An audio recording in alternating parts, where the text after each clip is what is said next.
बेळगावकरांसाठी दिलासा देणारी बातमी समोर आली आहे. उन्हाळ्याच्या तीव्र झळापासून नागरिकांना आराम मिळावा यासाठी राणी चन्नम्मा सर्कल सिग्नल येथे तंबूची व्यवस्था करण्यात आली आहे. जिल्हा प्रशासन, महानगरपालिका आणि पोलीस विभाग यांच्या संयुक्त विद्यमाने हा उपक्रम राबवण्यात आला असून नागरिकांकडून याचे मोठ्या प्रमाणावर स्वागत करण्यात येत आहे.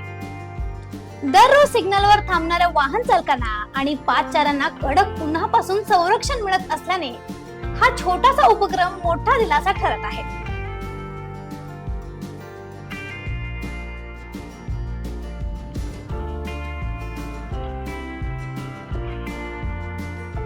स्थानिक नागरिकांनी प्रशासनाच्या या संवेदनशील निर्णयाचे कौतुक केले आहे. उन्हाळ्याच्या पार्श्वभूमीवर अशा उपक्रमांची गरज अधिक असल्याचे नागरिकांनी मते व्यक्त केली आहे. अशा आणखी अपडेटसाठी फॉलो करा व्हॉइस ऑफ इन्क्वायरी.